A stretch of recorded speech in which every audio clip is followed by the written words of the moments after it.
Good morning বন্ধুরা, কেমন আছো তোমরা সকলে? আশা করি খুব ভালো আছো আর আমিও খুব ভালো আছি। তো দেখো, সকালবেলা উঠেই সব কাজ সেরে স্নান করে নিলাম, কারণ আজকে মনসা পুজো। তো সকাল সকালেই সব কাজ সারতে হবে, এই কারণে সকাল সকালে কাজ সেরে স্নান সেরে নিলাম। তো স্নান কমপ্লিট হয়ে গেছে। এদিকে পুজোর সব কিছু গোছাতে হবে। আর উপোসটা আজকে আমি করব না, কারণ আমার ছোট বাচ্চা আছে, তো ওকে নিয়ে পারবো না। ওকে খাওয়াতে হবে, স্নান করাতে হবে, অনেক ঝামেলা। তারপরে আবার রান্নাবান্না আছে। আজকে উপোস মা করবে, তারপর সোমা করবে, ওরাই করবে। তো পুজো সব কিছু, আর আমি রান্নাবান্নার দিকে থাকবো। তো চলো দেখতে থাকো। আর পুজো তো অবশ্যই তোমরা দেখতে পাবে। এখন বসিয়ে দিয়েছি মেয়ের খাবারটা। তো এখন বাড়িতে নেই, গেছে পিসি বাড়ি পিসির সঙ্গে। তো ও আসবে, ওকে আমি খাবারটা বসিয়ে এখন নিয়ে আসবো। আর দেখো, খাবারটা বসিয়েও দিয়েছি।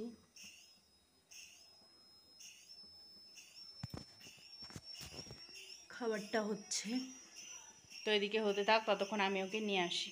চলো ওদিকে দেখাচ্ছি। ঠাকুর চলে এসেছে আমাদের। তো ঠাকুর নিয়ে এসেছে বাবা।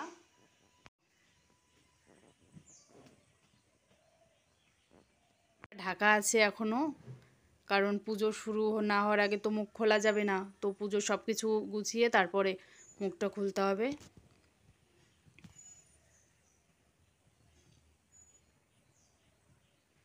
তো তোমরা পরে দেখবে মুখ খোলা হলে। আর এখানে নারকেলটা ফাটিয়ে রেখেছে, কোড়াতে হবে।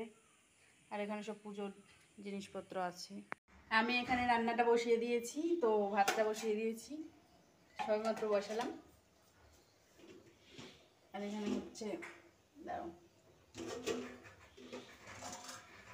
আলু আর গাটি কচু সেদ্ধ দিয়েছি, তরকারি করবো। আরে দেখো, আলু গাটি কচু সেদ্ধ দিয়েছি, তরকারি হবে। বললাম যে বসিয়ে দিয়ে যাবো নিয়ে আসতে, দেখো দিদি ওকে নিয়ে এসছে। এই কি ব্যাপার?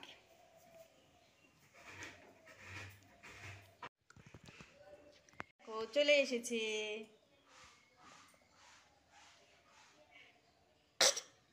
এটা আবার কি?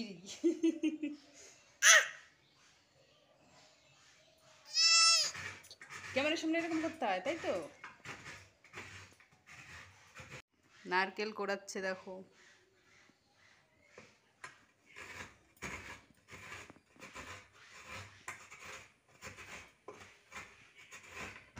আর আমি আজকে রান্না করব, দেখো এগুলো জিরেটা ভেজে রেখেছি, আর আলু গাটি কচুটা সব খোসা ছাড়িয়ে রেখেছি, সব সেদ্ধ হয়ে গেছে। তো সেটাই রান্না করব। আর এই শাকটা ভেজে নেব। তো আমি আগে শাকটা ভালো করে লবণ লঙ্কা জল দিয়ে সেদ্ধ করে নিচ্ছি শাকটা, তারপরে এটা ভেজে নেব, লাল শাকটা। আর আজকে আর বেশি কিছু হবে না, যেহেতু সবাই উপোস করবে। তো আজকে আমি খাবো, বাবা খাবে, আর ওরা তো খাবে কখন তার নেই ঠিক। তো এই কারণে আজকে বেশি কিছু করলাম না, যেহেতু এমনিতেই নিরামিষ হলে অত চলে না কারো। তো অল্প কিছুই হচ্ছে।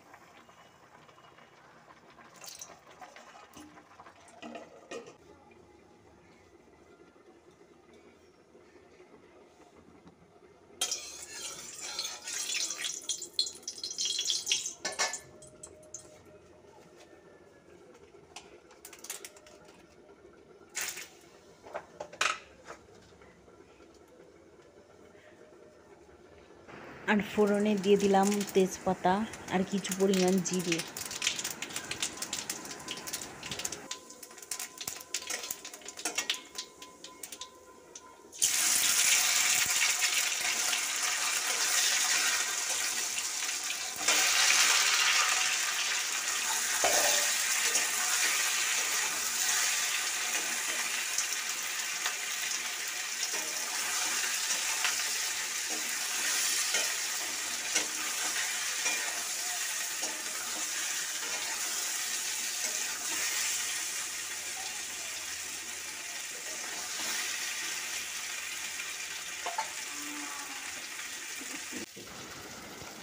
আর আমি এখন এগুলো সব কষিয়ে নিচ্ছি, তারপরে এর মধ্যে জলটা দিয়ে তারপরে আমি এখান থেকে গ্যাসটা কমিয়ে দিয়ে চলে যাব। তো এই কারণে একটু ভালো করে নেড়েচেড়ে একবারে কষিয়ে জলটা ঢেলে দিয়েই যাব।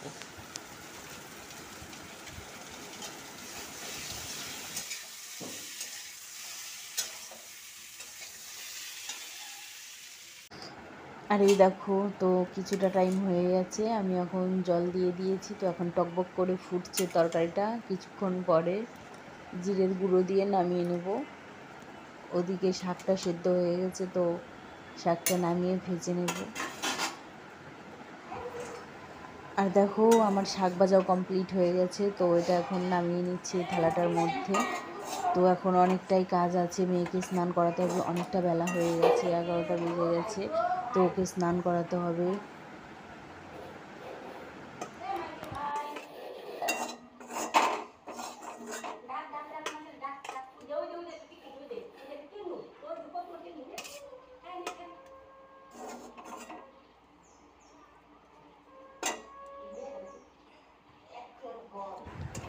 তো রান্না হয়ে গেছে, এবার চলো গ্যাসটা মুছে নিই, তারপরে যাব মেয়েকে স্নান করাতে। তো অনেকটাই বেলা হয়ে গেছে, আর একটু লেট হয়ে গেলে ও আরও ঝামেলা শুরু করে দেয়। আর এদিকে আমার নিজেরও খিদে পেয়ে গেছে, কিন্তু কখন খাবো ঠিক নেই।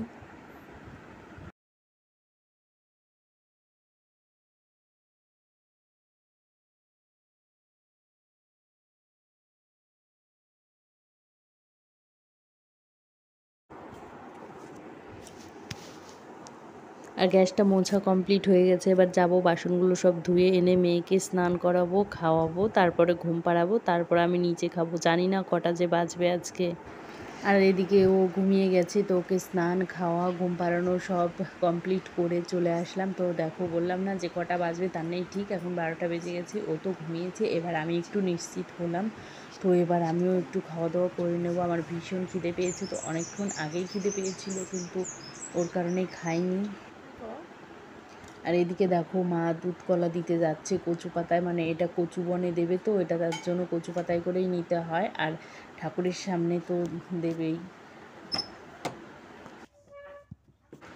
আর এদিকে আমাদের পুজোর সমস্ত কিছু জোগাড় করে রেখেছে, সব একদম কমপ্লিট হয়ে গেছে, কিন্তু ব্রাহ্মণ ঠাকুরমশাই এখনও আসেননি, এই কারণে পুজোটা শুরু হয়নি। তো আসলে পুজোটা শুরু করে দেবে, তো সব একদম গোছানো রেডি। তো দেখা যাক কখন আসে, তারপরে তো পুজোটা করবে। আর আমার বিয়ের পরে কি বলো তো, এই বাড়িতে প্রথম এই মানে ঠাকুর দিয়ে পুজো হয়, মানে হচ্ছে আর কি।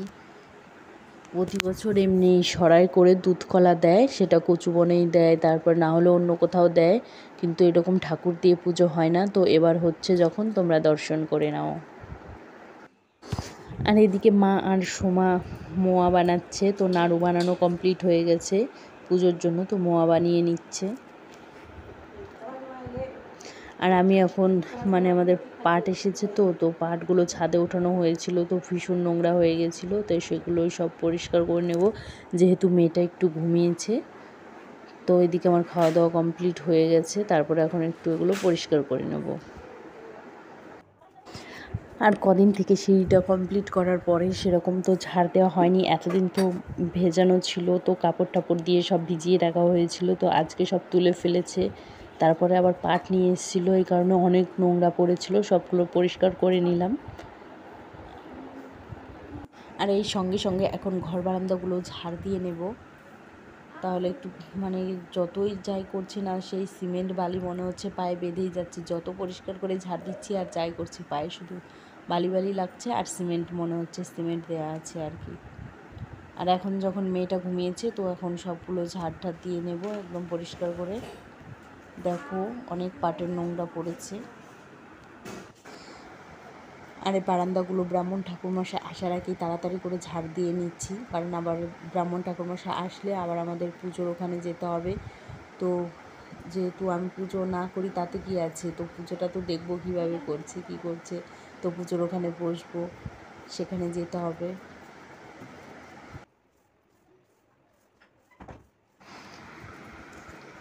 আর দেখো পাটের নোংরায় একদম ভর্তি হয়ে গেছে, আর এগুলো এখান দিয়ে থাকলে না আমার মেয়েটার সমস্ত কিছু তুলে তুলে মুখে দেয়। জানি না ওই এরকম নাকি সব বাচ্চারাই এরকম ছিল, সেটা বলতে পারবো না, কিন্তু ও কি বলতো যা পায় তাই মুখে দেয় সব সময়।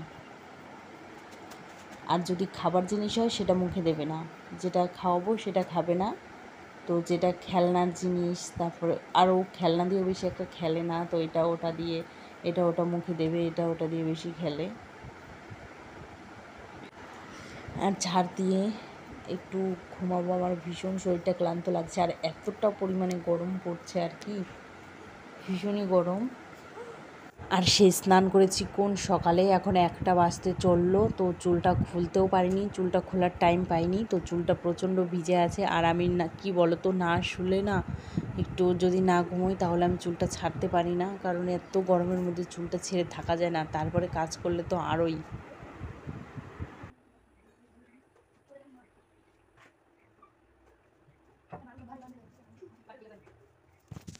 ফ্যানটা চালাই, এখন একটু রেস্ট নেব।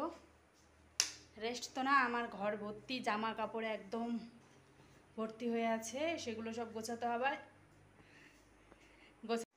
আর এদিকে মেঘ করেছে, আবার যত জামা কাপড় আছে ছাদে সেগুলো সব নামাতে হবে। কি করব বলো, একটু হাওয়া খাই না, শান্তি।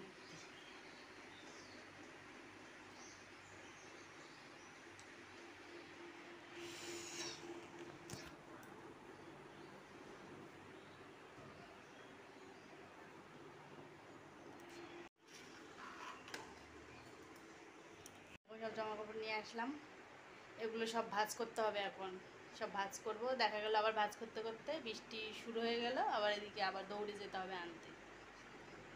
কি করব আর বলো, তো ভাঁজ করে নিই। আর এইসব কি বলো তো প্রতিদিনকার কাজ, যতই যাই কাজ করি এইসব কাজ তো থেকেই যায় বলো। আর আমি এত তাড়াহুড়ো করছি যে ভাবছি যে ও ঘুমিয়ে থাকতে থাকতে যেন আমার সব কাজ কমপ্লিট হয়ে যায়, যাতে আমিও একটু ঘুমোতে পারি, কারণ এটা ভাবতে ভাবতে না প্রতিদিন আমার আর ঘুমোনো হয় না। এটা ওটা করি, সব কাজ গুছিয়ে নিই, দেখা গেলো তখনও উঠে যায়, আর আমি ঘুমোতেই পারি না কখনো। প্রতিদিন আমার সঙ্গে এইরকমই হয়, যতই ভাবি এখন একটু গিয়ে ঘুমোবো, এখন একটু গিয়ে ঘুমোবো, তো সেটা আর হয় না। সব যেই প্রতিদিন সব যেই গোছানো কমপ্লিট হয়ে যাবে, যেই একটু ঘুমোতে যাব, দেখি হ্যাঁ সে উঠে হাজির। আর আমি আমার জামা কাপড়গুলো সাধারণত আলনায় রেখে থাকি, কারণ এগুলো বড় জামা কাপড়, আর মেয়ের জামা কাপড়গুলো সব ছোট ছোট, তো এগুলো সব বাস্কেটের মধ্যেই রাখি, কারণ না হলে না পরে আমার জামা কাপড়ের নিচে চাপা পড়ে যাবে আলনার মধ্যে, তো সেগুলো রাখলে, তো আমি সব এগুলো ছোটো ছোটো জামা কাপড় সব বাস্কেটের মধ্যেই ভরে রাখছি।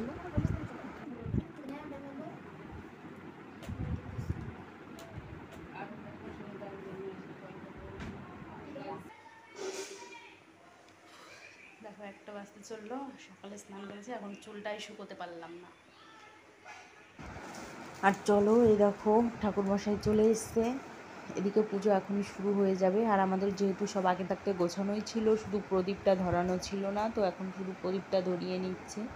আর এই পুজোতে নাকি ধূপ ধুনুচি কিছু ধরানো যায় না, তো সেই কারণে সেটা ধরাচ্ছে না, শুধু প্রদীপটা ধরিয়ে নিচ্ছে। তারপর নাকি শুধু ঘন্টাটা বাজানো যায়, কাসর শাঁখ এসব কিচ্ছু বাজানো যায় না এই পুজোতে, তো কিছু বাজাতে নেই। ব্রাহ্মণে বলল যে কিছু বাজানো যাবে না, শুধু উলু দিতে পারো আর ঘন্টাটা বাজাতে পারো। তো যাই হোক, তারা যখন বলেছে তো সেটাই করতে হবে। তো চলো এবার আমাদের পুজো শুরু হয়ে যাচ্ছে, তোমরা সবাই দেখতে থাকো। পুজো যেহেতু শুরু হয়ে গেছে, তো পালক ওদিকে ঘুমোচ্ছে, তো ও আর বেশিক্ষণ ঘুমোবে না, যেহেতু ঘন্টার আওয়াজ হলে উলু দিলে এমনিতেই ও উঠে যাবে, ঘুম ভেঙে যাবে, তো এমনিতেই ঘুমোতে চায় না, তারপরে যদি ঘুমোয় তো একটু শব্দ হলে ওর ঘুমটা খুব পাতলা ভেঙে যায়। আর এদিকে বসে পড়েছে পুজো করার জন্য, সোমাও বসে পড়েছে, তো পুজো করবে এখন। তো ব্রাহ্মণে যখন শুরু করে দিয়েছে, আর ওদিকে পালককে আমি নিয়ে আসি, ও যেহেতু উঠে যাবে এক্ষুনি, তো আর বেশি কিছু বলার নেই, তো ওকে বলে লাভ নেই, ও উঠে যাবে, ওর এত আওয়াজে ও ঘুমোতেই পারবে না। পুজো হচ্ছে, তো উলু দিয়েছি, আওয়াজ পেয়েছে, ঘুমিয়ে গেছে। উলু